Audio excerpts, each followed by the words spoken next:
Dear Patriots, before the news starts, please subscribe to our patriotic channel by clicking the subscribe button. Give us a thumbs up to this video. Don't forget to leave your opinion below in the comments section. Share the news on Facebook and Twitter so you friends see it. Thank you. Is a trade war coming? The latest edition of the Politico Money podcast answers the hottest listener questions on the big battle over steel and aluminum tariffs currently roiling the White House and global markets. Will President Donald Trump proceed with the tariffs? How will it hit consumers in the U.S. economy? How will other countries react? Get smart fast on all these questions and more.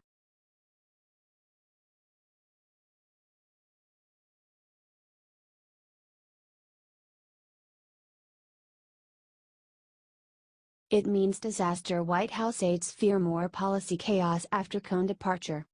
For many longtime Republican policy wonks and senior aides on Capitol Hill, Gary Cohn served as a touchstone. He was seen as the rare Trump administration official who did a good job of navigating substantive policy questions as well as the sometimes opaque decision-making process in President Donald Trump's White House. But with his resignation announcement Tuesday, Cohn joins the long list of policy experts who have departed in recent months, a brain drain that leaves the president with fewer people around him who know how to get policy made, and how to stop Trump from moving ahead with unworkable ideas. Some worry the White House could return to the uncontrolled days immediately following Trump's inauguration, when many West Wing jobs were still unfilled and former strategist Steve Bannon was writing executive orders with policy advisor Stephen Miller, including the disastrous travel ban that was ultimately knocked down by multiple courts. The number of bad ideas that have come through this White House that were thankfully killed dead, there are too many to count, a White House official told Politico. With Gary gone, I just think, from a policy perspective, it means disaster.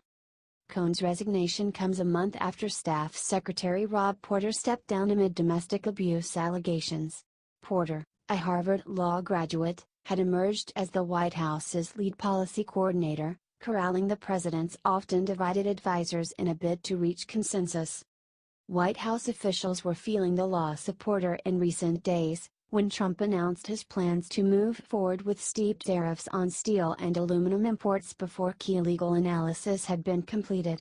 One White House official said that never would have happened if Porter, who had for months been organizing weekly trade policy meetings with cabinet secretaries and senior aides, was still in the administration. Porter had worked closely with Cohn to persuade Trump to narrow the tariffs. But Cohn told White House staffers on Tuesday that the tariff proposal is not the main reason for his decision to leave. In addition to the high-profile resignations of Cohn and Porter, other White House policy experts have also stepped down, including Domestic Policy Council Deputy Director Paul Winfrey, NEC Deputy Director Jeremy Katz and Technology Policy Advisor Grace Coe.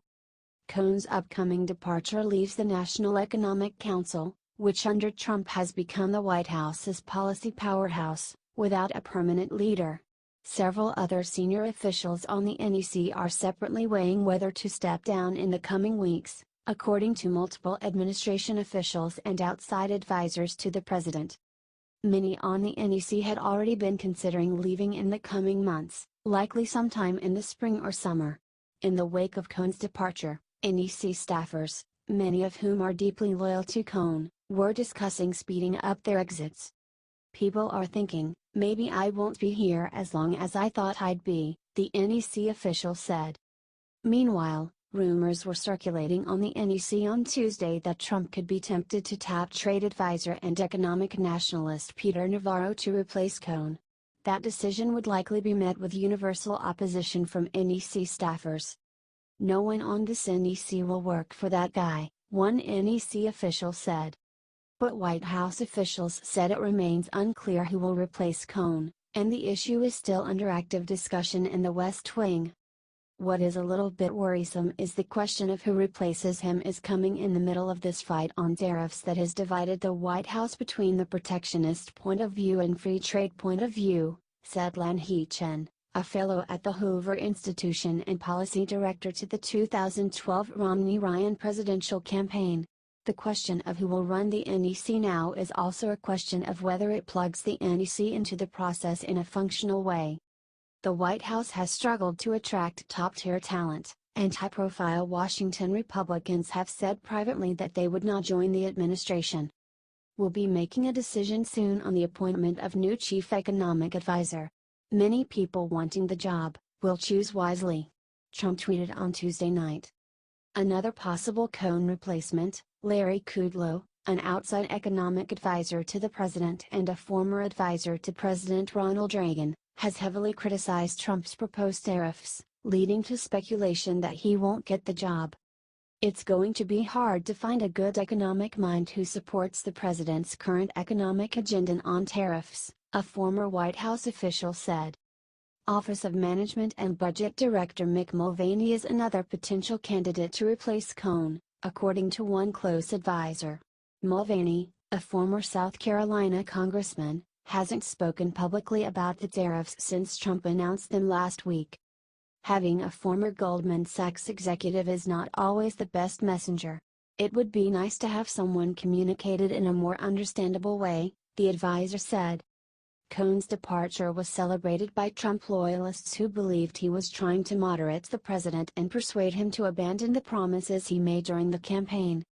Just after 6 p.m. Tuesday, one former Trump campaign official sent a Politico reporter a message that simply said, "R.I.P. globalists."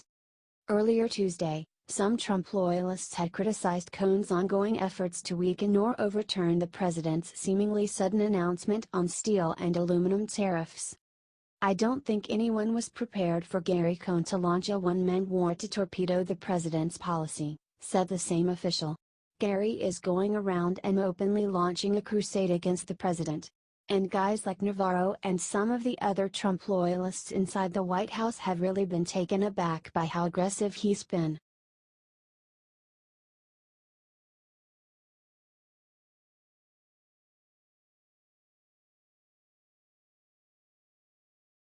Poll: Trump trails generic Democrat by 8 points. President Donald Trump's new campaign manager has his work cut out for him. A week after naming Brad Parscale to run his re-election effort, Trump is 8 points behind a generic Democratic candidate, 44% to 36%, according to a new Politico Morning Consult poll. Nearly 1 in 5 voters, 19%, are undecided. Male voters are evenly split. 42% would vote for Trump, and 42% would back the Democratic candidate. Among female voters, the Democrat has a 15-point lead, 46% to 31%.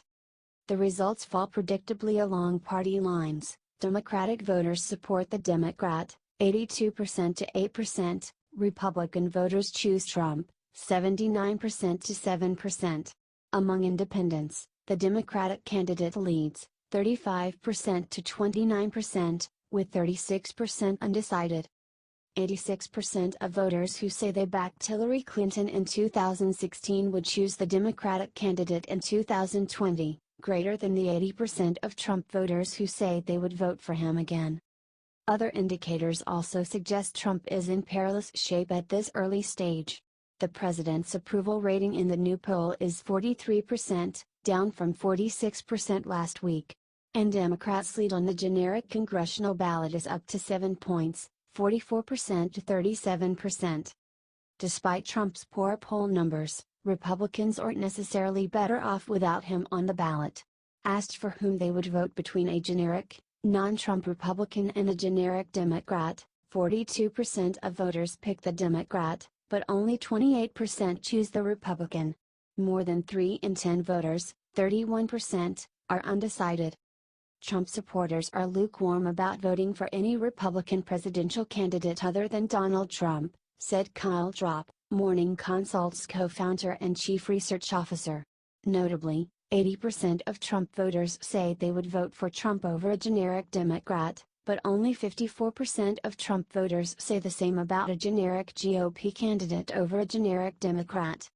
The Politico Morning Consult poll was conducted March 1 to 5. Surveying 1,993 registered voters. The margin of sampling error is plus or minus 2 percentage points. Morning Consult is a nonpartisan media and technology company that provides data-driven research and insights on politics, policy and business strategy.